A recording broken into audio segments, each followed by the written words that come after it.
बिहार विधानसभा चुनाव की तैयारी जो है वो जोर शोर से है। जोर शोर से तो जो मुख्य पार्टियां हैं, आरजेडी जो महागठबंधन के साथ में कांग्रेस है, सभी मिलके कर ही रही है। एनडीए गठबंधन की भी तैयारी काफी जोर शोर से है। लेकिन हम पूर्णिया जिले के जिस विधानसभा क्षेत्र में है वो 22 विधानसभा क्षेत्र है और यहाँ पे भी जनस्वराज जो प्रशांत किशोर की कहा जाता पार्टी और राष्ट्रीय अध्यक्ष इसी पूर्णिया जिले के पूर्व सांसद जो उदय सिंह पप्पू सिंह है वो बनाए गए हैं और उन्हीं की पार्टी से जनस्वराज जो है इस विधानसभा क्षेत्र में काफी मजबूती के साथ तैयारी में लगी हुई है। हालांकि यहां से एआईएमआईएम के जो विधायक थे सैयद रुकनुद्दीन, उन्होंने 2020 में चुनाव को जीता था, लेकिन 2022 में उन्होंने एआईएमआईएम को छोड़कर राजद के साथ जाने का फैसला लिया और उसके बाद ये सीट जो है आप कह सकते हैं कि एआईएमआईएम के लिए खाली हो गई है और यहाँ पे कोई चेहरा नहीं है।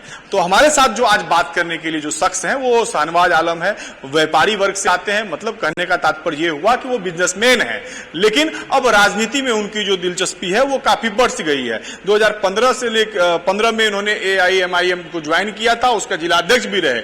लेकिन आप कह सकते हैं कि 2025 आते आते इनका मन और मिजाज जो है वो बदल गया, जैसे कि हर नेता का बदल जाता है। अब ये प्रशांत किशोर की वाणी और प्रशांत किशोर के साथ चलने का फैसला लिया है और 2025 के लिए जो है इस 22 विधानसभा जो सीमावर्ती इलाके में ये जाना जाता है, यहां से बंगाल की बॉर्डर और नेपाल के बॉर्डर जो है नजदीक है, उस इलाके से ये बिलोंग करते हैं और यहां पे अब तैयारी शुरू कर रहे हैं। कहा जाता है कि ये इलाका जो है बाढ़ग्रस्त प्रभावित इलाका है, जहां कटाव और विस्थापितों की जो समस्या है वो निरंतर बनी हुई है और रोजगार को लेकर लोग यहां से लगातार पलायन कर रहे हैं और इस जगह से जो है वो प्रतिनिधित्व करने के लिए जनस्वराज पार्टी की तरफ से अपना किस्मत आजमाने के लिए वो मैदान में आ रहे हैं। हम बात करते हैं शाहनवाज आलम, क्या लग रहा है कहां व्यापारी थे आप, अब राजनीति में आ गए?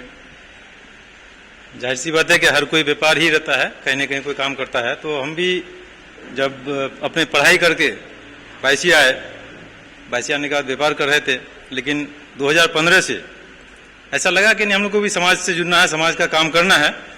लोगों में कहीं ना कहीं बेचैनी थी, यहाँ के नेतृत्व की कमी थी, क्योंकि पिछले 45 साल से यहाँ 2 परिवार हैं, वही लोग राजनीति कर रहे थे। तो फिर किसी आदमी को मौका नहीं मिल रहा था। यहाँ महागठबंधन का एक उम्मीदवार था, उसी को लोग मौका दे रहे थे बार बार बीजेपी को हराने के नाम पर, क्योंकि मुस्लिम बहुल क्षेत्र है। यहाँ के लोग बीजेपी को हराने के लिए महागठबंधन के जो भी उम्मीदवार आते हैं उसको वोट कर रहा था। जब ये अवैसी की पार्टी आई यहाँ पर 2015 में, 16 अगस्त 2015 को पहली बार वो सभा किए किशनगंज में। उसके बाद उन्होंने लड़ने का जब प्लान किया तो हम लोग 2015 में भी यहाँ पर एक कैंडिडेट को लड़ाए थे और उसका 2015 के बाद फिर 19 में हम लोग लोकसभा बहुत मजबूती के साथ लड़े, बहुत कम वोट से हारा गया था। उसके बाद हम लोग 2020 में विधानसभा की तैयारी हम खुद अपने लिए कर रहे थे, लेकिन पार्टी के आलाकमान हमको टिकट नहीं दिए और बल्कि जो 15 के जो कैंडिडेट थे गुलाम सरवर साहब, उनको भी नहीं दिए और हमको भी नहीं दिए, किसी तीसरे को दे दिए, बल्कि उन्हीं को दे दिए जिससे लोग उब करके, परेशान होके, आजिज होके, मायूस होके एमआईएम में आए थे कि यहाँ से एक नया चेहरा मिलेगा। क्योंकि यहाँ पर पिछले 45 साल से 2 परिवार है, वही लोग हैं, कभी ये बनते हैं कभी वो बनते हैं।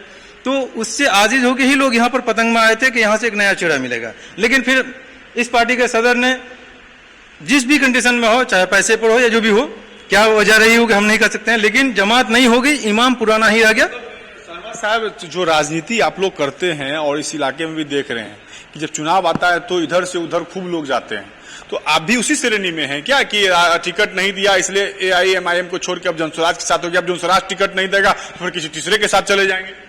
देखिए, ऐसी बात नहीं है। आपको बता रहे हैं कि यहाँ पर तो बंधा हुआ, आप सीमांचल में तमाम नेता को देखेंगे 40 साल 45 साल से एक ही पार्टी में रखा हुआ है, पड़ा हुआ है, और पार्टी का जो नेतृत्व करने वाले लोग हैं वो भी अपने कैंडिडेट को नहीं बदल रहे हैं। चाहे आप बहादुरगंज ले लीजिए, किशनगंज ले लीजिए, अमोर ले लीजिए, 40-45 साल से एक आदमी है, तो यहाँ के लोग बदल नहीं पा रहे थे, पार्टी नया कैंडिडेट नहीं आ रहे थे, तो एक मौका लगा और अवैसी सब आकर के जब बताया कि यहाँ से हम आपको लीडरशिप, क़यादत पैदा करने वाले हैं, उन लोगों को मौका देंगे जो जमीन पर हैं, जिनको लोग पसंद करते हैं, लेकिन पार्टी की टिकट उनको नहीं मिलता है। विधायक तो भाग के चल गए आरजेडी में, विधायक भाग के नहीं बोले थे ओबीसी साहब, तो पहले ही बोल दिए थे हम लोग कि वो आपके यहाँ रहने वाला है नहीं, भाड़े के लोग को लाइएगा, आप बिजनेस करेंगे। तो वो आदमी आगे बिजनेस किया, असल में बिजनेस तो वही क्या है, बिजनेसमैन, कि वो पैसा दे के आए और अपने आप को 22 के उन तमाम लोगों को ले गए थे, जिसके के पास बेच दिया जाकर के। विधायक केस कर देगा आप पे? नहीं, जो करना है कर दे, उसके लिए तो तैयार रहते हैं। इसे बोलिएगा कि बिजनेस कर लिया, वो बिजनेस ही है। वो अख्तरुल इमान साहब ये पार्टी नहीं चला रहे हैं, बल्कि अख्तरुल इमान प्राइवेट लिमिटेड कंपनी चला रहे हैं। वो हर विधानसभा में उनका यही काम है कि पूरे बिहार में हर एक सीट को अपना जाके उम्मीदवारी देना है और वोट चला रहे हैं, ओवैसी साहब चला रहे हैं। नहीं, अख्तरुल बिहार के सदर है, यकीनन वही चला रहे हैं। सीधा आरोप लगा रहे हैं दोनों मिलकर, रुकमुद्दीन और अख्तरुल ईमान साहब दोनों आप पे केस कर देगा, बता रहे हैं, आप बोल रहे हैं कि नहीं करते। पिछले 10 साल से यहाँ पर राजनीति करते हैं और जो लोग यहाँ पिछले 40 साल से राजनीति करते हैं उन पर कोई केस नहीं है और हम पर 5-5 केस हो चुका है और वो केस हो गया है। यकीनन वो हम एनआरसी के टाइम में रोड जाम किए थे, एनआरसी में जो हम 70 दिन तक अनिश्चितकालीन धरना दिए थे, उसी के लिए केस किया।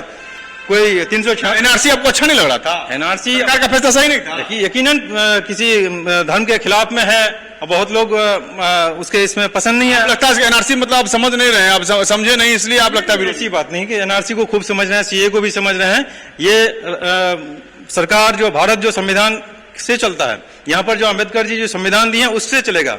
आप किसी एक जाति के लिए फोकस करके आप टारगेटेड कानून लाएंगे ताकि हमारा जो यहाँ का बहुसंख्यक है वो हमारे प्रति आ जाए। आप देख रहे हैं कि ये सरकार सिर्फ मुसलमानों से जुड़े हुए उन कानून को ला रहा है ताकि उनके जो अंधभक्त हैं, मोदी जी के जो अंधभक्त हैं, उनको सिर्फ खुश करना है कि हम अब्दुल को टाइट कर रहे हैं। उनका काम यही है। और जब से ये मोदी जी 2012 से केंद्र की सत्ता में केंद्र है, मतलब लड़ाई यहाँ मोदी जी से होगी, आपकी लड़ाई यहाँ पे महागठबंधन और AIMM से। लड़ाई उन तमाम लोगों से है जो लोग आज तक बिहार में सत्ता किए हैं, केंद्र में सत्ता में हैं, उन तमाम लोगों से है। बिहार को बदलना है और बिहार में जो रोजगार और पलायन का मुद्दा है वो सबसे बड़ा मुद्दा है। उसी के खिलाफ में वो तमाम पार्टियां, चाहे वो MM हो, राजद हो, कांग्रेस हो, मोदी हो, उन सबसे लड़ाई। शांत किशोर बोले हैं कि जाके तैयारी कीजिए। लेकिन देखिए, हम लोग पार्टी के हिसाब से काम कर रहे हैं और यकीनन बिहार में जो 60% लोग बिहार में बदलाव चाहते हैं, हमारा वोट बैंक जो है 60% लोग है और 22 के 80% लोग है जो बिहार 22 में बदलाव चाहता है। हमारा वोट बैंक वो है जो बिहार में बदलाव। आप लोग अपने से तय कर लिए हैं कि हमारा वोट बैंक है, हमारा वोट बैंक है, मतलब प्रशांत किशोर को भी एक वर्ग में बांट दिया, एक धर्म में बांट दिया। पार्टी का वोट बैंक यकीनन यहाँ पर जो आप लोग बता रहे हैं बार बार के 60% बोल रहे हैं पार्टी का, तो कितना सीट आ जाएगा? आप जोड़ रहे हैं। यकीनन सीट आएगा। सरकार बना रहे हैं हम लोग, नवंबर में नहीं सरकार बन रही है, नीतीश कुमार जा रहे हैं। आप जीतिएगा, पहले बताइए ना, सरकार पर छोड़िए। यकीनन ये सरकार बन रही है और 243 सीट में एक वाहिद एक आप जीतिएगा, ये बताइए। 22 में यकीनन जीत रहे हैं हम लोग, 22 जीत रहे हैं। टिकट देगा? पहले खूब हल्ला है कि पैसा वाला आदमी है। नहीं, टिकट देगा नहीं देगा वो पार्टी सर्वे कर रही है, पार्टी सर्वे कर रही है, उनके पास सर्वे आदमी खुद है। तो बोल रहे थे कि अब अनुमंडल बना दिए, यहाँ पर जितना भी काम है सब विकास का काम हमारा ही दिया हुआ है। अनुमंडल आ गया, थाना आ गया, DSP बैठ रहा है, SDO बैठ रहा है, सब बैठ रहा है। DSP आकर के यहाँ तो लूट ही रहा है। अनुमंडल बनकर के और नगर पंचायत बनकर के यहाँ पर टैक्स ही तो बढ़ गया है, जमीन का रजिस्ट्री का खर्चा बढ़ गया। अच्छा है ना, मतलब कि अब सिटी में आप लोग गिनती में आ रहे हैं, पंचायत बन गया तो वही क्या अच्छा क्या अचीवमेंट मिला है। आज पिछले 45 साल से आप 10 बार इलेक्शन लड़े और 6 बार जीते और बिहार सरकार ने आपको मंत्री बनाया और वो मंत्री जो बिहार आपदा और पुनर्वास मंत्री, आप मंत्री पीरियड में बताएं कि कौन ऐसा काम किया? अनुमंडल बनाना और सरकार बना। चूंकि जब लालू जी की सरकार थी 1995 में, उनको अनुमंडल बनाना था, जिला बनाना था, बना लिया। वो कोई बहुत बड़ा वो अचीवमेंट नहीं है, लेकिन उसका बिल्डिंग बनते बनते आज तक नहीं बना। जो अनुमंडल का जो और सारा काम होता वो आज तक नहीं हुआ। आज इस 22 में एक स्टेडियम नहीं है, एक खेलने का फील्ड नहीं है, एक कॉलेज नहीं है। अगर ये कॉलेज बना है तो जाके अपने गांव में बना दिया, चरिया में लेकर के कॉलेज बना, डिग्री कॉलेज बना है चरिया में। क्या वो चरिया का विधायक है कि 22 विधानसभा का विधायक? तो 22 में पड़ता है ना विधानसभा। यकीनन नदी के किनारे जाके बनाएंगे। कौन पढ़ रहा है? सिर्फ वहां पर डिग्री पढ़ रहा है। आज बिहार में कॉलेज में हमारे प्रशांत जी बोल रहे हैं कि बिहार के कॉलेजों में सिर्फ डिग्री बढ़ रहा है, पढ़ाई के नाम पर कुछ नहीं हो रहा है और स्कूल में खिचड़ी बढ़ रहा है। बांध और कटाव की समस्या से इलाका बहुत ये है। प्रशांत किशोर हो या चाहे आपकी पार्टी के राष्ट्रीय अध्यक्ष, तो हम यहाँ से MP भी रहे हुए हैं, तो ये सब बात उनको बताए हैं कि बहुत इलाका प्रभावित। अभी आप सुने होंगे, वो हमेशा तो मीडिया में आते ही हैं, वो बोल रहे हैं कि ये जो बाढ़ का समस्या बिहार में है और कहीं बिहार में सुखाड़ का समस्या साउथ बिहार में और कहीं पर जल जमाव का समस्या है। आप सुने होंगे कि ये तीनों समस्या अलग अलग नहीं है, इन तीनों को हम एग्रीगेट करके एक मंत्रालय बनेगा और इनका एक साथ सोल्यूशन होना चाहिए। ऐसा नहीं कि महानंदा बेसिन परियोजना के नाम से 800 करोड़ का लूट हो रहा और बुरी गंडक के नाम से अलग से लूट हो रहा है। एक एक नदी का अलग अलग परियोजना बना करके जो सरकार लूट रही है पिछले 45-70 साल से, वो नहीं बल्कि एक सामूहिक योजना बनेगा कि जहां का नदी सैलाब का एरिया है और कहीं सुखाड़ है, कहीं जल जमाव है, इनका एक साथ प्लान करके ही काम किया जा सकता। यहाँ से जितने मुस्लिम कैंडिडेट खड़ा होंगे भाजपा उतना मजबूत होगा। देखिए, कौन मजबूत होगा कौन मजबूत नहीं होगा उस पर नहीं जाना है हमको। बिहार के उन तमाम लोग भाजपा को मजबूत कर रहे हैं। क्यों?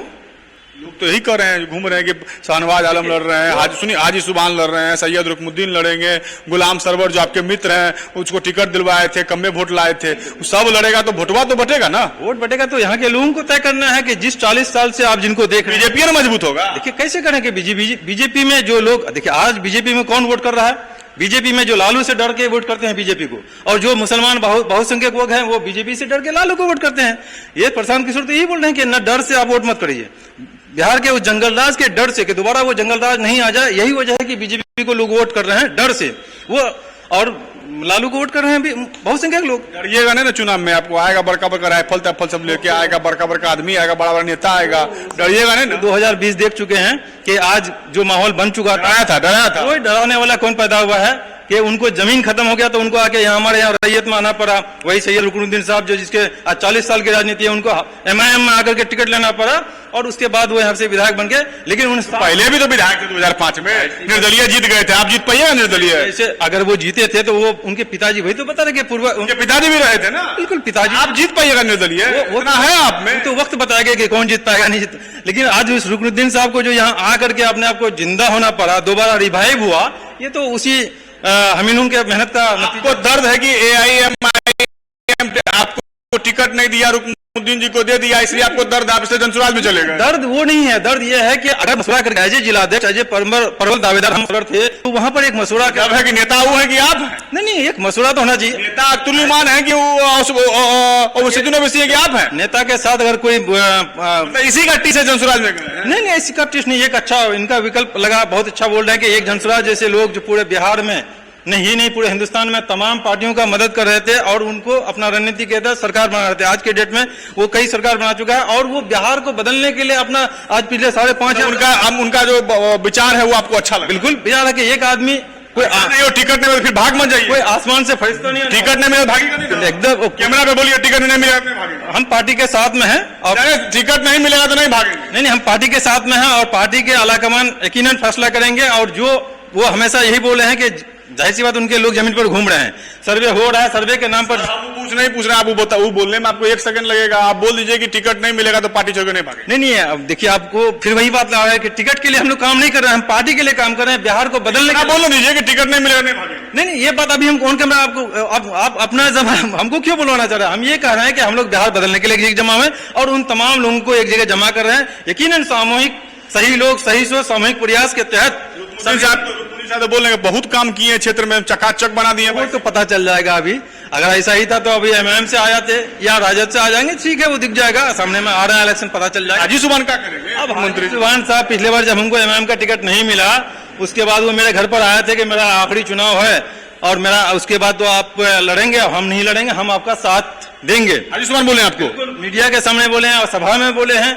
अगर आज उनको अगर टिकट राजद को नहीं मिलता है यकीनन फिर हम लोग इसी बात को समाज में जाके बोलेंगे कि जिन्होंने बड़ी मजलिस में और पूरे सभा में बोला, मीडिया के सामने बोला कि हम साथ देंगे, अगले बार आपका साथ देंगे, इस बार मेरा आखिरी चुनाव है, इस बुढ़ापे में हमारा साथ दीजिए, पिछले 45 साल से हम राजनीति कर रहे हैं, ये मेरा लास्ट चुनाव है। लेकिन आज वो फिर अगर एक्टिव हैं और जान रहे हैं कि इस बार एक्टिव क्यों है, एक्टिव होने की सिर्फ वही वजह कि इस बार कंपटीशन है। इससे पहले आज 10 बार इलेक्शन लड़ चुके हैं, 4.25 साल वो आराम से सो करके रहते थे एसी में, 3 महीने पहले पटना जाना है, टिकट लेना है और इलेक्शन लड़ते थे। लेकिन आज एक कंपटीशन है, चूंकि राजद में 2 नेता बैठा हुआ है, प्रेसिडेंट और दोनों है, तो वहां एक कंपटीशन है, इसलिए वो अपने जमीन पर घूमने एक्टिविटी दिखा। ज्यादा समय आप कितना पढ़े लिखे हैं? कितना पढ़े? BSc किए हैं, B Pharma किए हैं, LLB किए हुए हैं, LLB पूरा पढ़े लिखे हैं, ट्रिपल ग्रेजुएट है। बाकी जो 2 लोग प्रशांत किशोर जैसा कैंडिडेट खोज रहा है वैसा आप हैं। बिल्कुल ट्रिपल सब गुण है। 22 में कोई ट्रिपल ग्रेजुएट है ही नहीं, आप पता कर लीजिए। हम पूछ रहे प्रशांत किशोर, 2 नेता है, दोनों इंटर पास है भाई, जो 40 साल से राजनीति करते हैं। प्रशांत किशोर जो क्वालिटी और गुण वाले लोग खोज रहे थे वो शाहनवाज आलम में है। वो जमीन पर वो दिखेगा, जिनको जमीन से जो लोग बोलेंगे, जिनके नहीं बोले हैं कि अगर टिकट नहीं देगा तो नहीं भागे। नहीं, हमको पूरी उम्मीद है टिकट हमको मिलेगा, यकीनन टिकट हमको मिलेगा, क्योंकि उनका कहना है। समस्या का समाधान कीजिए, अगर आपको यहाँ से टिकट मिल गया तो जनता के बीच कौन मुद्दा लेके जाइए? यहाँ मुद्दा ही मुद्दा है। आज ब्लॉक में भ्रष्टाचार, थाना में भ्रष्टाचार। आज बता रहे कि आज प्रशांत किशोर का प्रोग्राम अमोर में करना पड़ा, 22 में एक फील्ड नहीं है, एक स्टेडियम नहीं है कि बच्चा कोई खेले, और यही वजह है कि हमको अमोर जाना पड़ा। अमोर में जाके सभा किए और यहाँ पर जो समस्या है, भीड़ तो बहुत जुटा था, सबसे ज्यादा यकीनन वहां पर जो वही अख्तरुल ईमान का क्षेत्र है। पता चल जाएगा इस बार कि क़यादत जो हम लोग अब नहीं चाह रहे हैं कि मजलिस इत्तेहादुल मुस्लिमीन जो पार्टी बनी है, जो इत्तेहादुल मुस्लिमीन को भी नहीं खत्म करना है और इत्तेहादुल हिंदुईन जो बना हुआ है, आप समझ रहे हैं कि जो इस मुसलमानों को गोल बंद करना चाहता है। एक तरफ मोदी जी पूरे हिंदुओं को गोल करना चाहता है कि ताकि मुसलमान गोल हो जाए। किशोर हिंदू मुस्लिम थोड़ी कर रहे हैं हमारे, यही तो कर रहे हैं कि इसलिए हम लोग यहाँ पर सबको जमा कर रहे हैं कि आइए कि नारा है कि सब भाई भाई हैं, तो ये कैमरा पे सब भाई भाई हैं, सब मिलकर लड़ेंगे।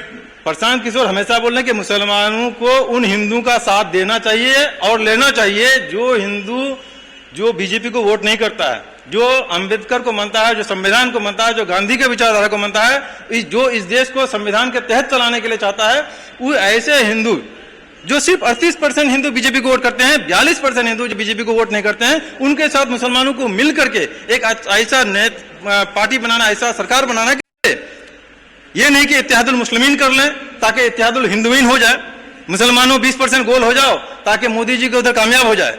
ये जो अंदर खाने में जो मिली भगत है, अभी देख रहे हैं हमारे अवैसी साहब पूरा हिंदुस्तान के नहीं पूरे विदेश में घूम रहे हैं मोदी जी की। अच्छा बात ना है, क्या अच्छा बात है, मैसेज पहुंचा रहे हैं। क्या आप कहाँ जा रहे हैं, फिर भटक रहे हैं? भटक नहीं रहे हैं। जब से ये 2012 के बाद टीवी में आप लोग तो फिर भटक रहे हैं। अब आप आइए ना, आप IC अमर में आप कहाँ जा रहे हैं? टीवी में आप यहाँ के लोगों को समझाइए। दो ही मुद्दा आदमी हाईलाइटेड है, आप समझाइए नहीं, यहाँ का स्थानीय मुद्दा, स्थानीय मुद्दा ये इंटरनेशनल। नहीं वो यही बात बता रहे हैं कि 2015 से टीवी में दो ही आदमी हाईलाइटेड। अख्तरुल ईमान को पता चलवा दीजिएगा। बिल्कुल उसको पता है, उस पार्टी के फाउंडर मेंबर रहे थे हम लोग जब पहली बार आए थे, उनको पता है। इस पार्टी 2012 से ही दो आदमी टीवी में मीडिया में हाईलाइटेड है। क्यों है आप समझ रहे हैं? देखिए, ये थे शाहनवाज आलम जो जनसुराज के नेता हैं और पूरी मुस्तैदी के साथ 22 विधानसभा क्षेत्र में घूम रहे हैं। उनका दावा है कि प्रशांत किशोर अगर भरोसा जताएंगे तो शाहनवाज आलम पे ही जताएंगे, लेकिन इन्होंने अभी तक ये नहीं कहा कि अगर टिकट नहीं मिलेगा तो वो पार्टी नहीं छोड़ेंगे। लेकिन इन्होंने कहा है स्पष्ट रूप से, जो 22 के विधायक हैं, AIMIM से चुनाव जीते हैं, सैयद रुकमुद्दीन, और अमोर से जो विधायक हैं, जो AIMI के प्रदेश अध्यक्ष हैं अख्तरुल ईमान, इन दोनों को जनता बता देगी, पता चला देगी कि क्या यहाँ पर जो है विकास हुआ है और कितना इन लोगों ने यहाँ के लोगों के साथ में गद्दारी किया है। तो कुल मिला के देखने वाली बात ये होगी, जब 2025 का विधानसभा का बिगुल बजेगा तो यहाँ की जनता का मूड और मिजाज क्या होगा, कितना शाहनवाज आलम के बातों पे जनता खुश होती है और इनके नामों पर अपनी मुहर लगाती है। क्योंकि यहाँ पर जो संभावनाएं हैं, यहाँ त्रिकोणीय मुकाबला हो सकता है, क्योंकि जनसुराज भी काफी मजबूती के साथ इस इलाके में जो है लोगों से मिल रहा है, लोगों की समस्याओं को सुना जा रहा है उनके द्वारा। तो 2025 का विधानसभा चुनाव कई मायने में अहम 22 विधानसभा क्षेत्र के लिए माना जा रहा है। कैमरामैन अमित कुमार के साथ प्रफुल्ल झा, पूर्णिया।